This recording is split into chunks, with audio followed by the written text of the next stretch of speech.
La question à laquelle il faut répondre, c'est à quoi sert l'OTAN? Et la première chose, je pense, j'aimerais qu'on y revienne par rapport à ce qui a été dit aux États-Unis et à la Chine, mais la première chose, c'est qu'il faut juger l'OTAN par rapport à ses actes. Moi, je partage ce qui vient d'être dit. Les médias insistent toujours, lorsqu'une guerre est en préparation ou elle a lieu, sur ce pays-là à ce moment-là. On le présente d'une certaine manière, diabolisé, et on ne raconte jamais ce qui se passe après la guerre, quand l'OTAN a gagné.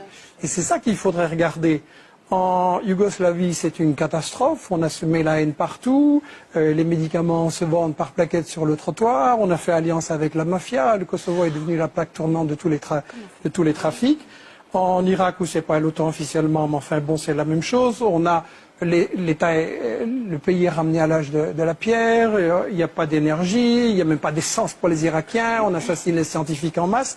En Afghanistan, contrairement à la version anti-musulmane qui nous a été présentée, c'est une catastrophe, quoi. Karzai, l'employé du NOCAL, de la multinationale US, règne sur quelques kilomètres carrés.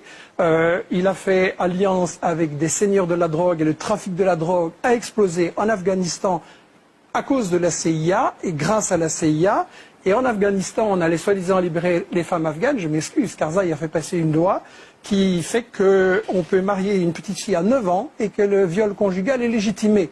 Donc où est le progrès? Il faudrait quand même qu'on sache de quoi. Et en Libye, c'est la mafia, on voit ce qui se passe. Il y a une loi qui vient d'être prise comme quoi quelqu'un qui disait qu'avant c'était mieux, il va en prison à perpétuité. Donc l'OTAN pour la démocratie, c'est de la rigolade. Et la vraie question que j'espère qu'on pourra poser ce soir, c'est à quoi sert vraiment l'OTAN? Quels sont ses véritables objectifs?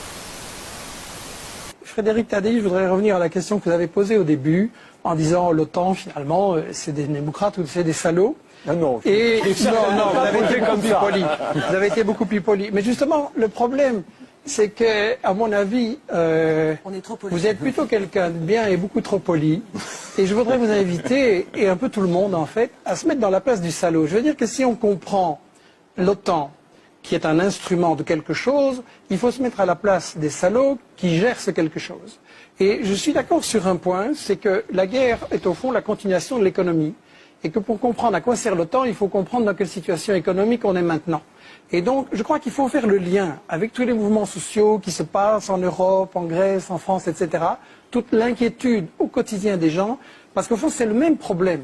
À savoir que quand vous êtes un bon salaud, et que vous gérez l'économie, quand vous faites partie du 1%, c'est encore moins, mais enfin bon, on ne va pas chipoter, qui décide sur le sort de l'économie et des richesses, quelle est votre stratégie efficace? C'est de faire travailler les gens le moins cher possible, en les mettant en concurrence, en comprimant les salaires. Ça peut se faire en faisant travailler les vieux plus longtemps, ça peut se faire en important des immigrés en voyant qu'ils n'aient pas de droits, ça peut se faire en plongeant les jeunes dans la précarité. Bref, on va se retrouver devant, d'un côté, des bénéfices de multinationales qui ont explosé, et de l'autre côté, la majorité de la population qui ne sait pas de quoi demain sera fait et si leurs enfants auront un emploi et un avenir. Et ça, c'est le fin du système dans lequel on vit. Avec le problème, c'est que quand tous ces gens, ils ont fait ça, qu'ils ont bien appauvri ceux qui travaillent pour eux, à qui ils vont vendre? C'est ça quand même l'origine fondamentale de la crise. À qui ils vont vendre? Alors, on s'en sort dans le système qui nous gouverne, dans l'élite qui nous dirige et qui n'a pas été élue. On s'en sort en disant, bon, on va exporter les capitaux, on va aller mettre les capitaux dans le sud, ça rapporte, et ça permet effectivement de piller les matières premières et de laisser les populations dans la pauvreté. Ça permet de contrôler la main-d'œuvre et de faire travailler les gens aussi pour des bénéfices. Ça permet de contrôler les zones stratégiques, etc. Et donc, on se retrouve avec des multinationales du Nord de plus en plus riches et des pays du Sud de plus en plus pauvres.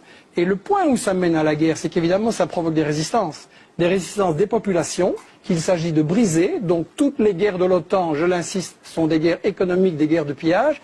Et ensuite, ça provoque des résistances aussi des rivaux. Parce qu'on a eu raison de dire que l'OTAN, c'est l'instrument des États-Unis qui, effectivement, essaye de faire payer par les Européens et les autres les guerres qui leur permettront à eux, États-Unis, de dominer le reste du monde, y compris d'écraser les Européens et tout le monde. Et ce qu'on a essayé de faire avec ce livre, La stratégie du chaos dont vous avez parlé, c'est d'éclairer la dimension des États-Unis maintenant, qui est effectivement une stratégie globale pour dominer le monde, pour faire en sorte que l'Afrique, l'Amérique latine, ça c'est plus difficile, et l'Asie, leur restent soumises. Et effectivement, le problème des États-Unis maintenant, c'est que c'est une puissance économiquement et politiquement en déclin. Donc militairement, effectivement, ils n'ont plus les moyens de gagner cette guerre en Irak et en Afghanistan. Et comment ils s'en sortent alors? Ils s'en sortent par la stratégie du chaos. Et il faut bien voir que l'ennemi fondamental de cette guerre globale des États-Unis, c'est la Chine. La seule conclusion que des gens normaux peuvent tenir, c'est qu'il faut dissoudre l'OTAN, sortir de l'OTAN, parce que ce n'est pas des démocrates, c'est une association de criminels.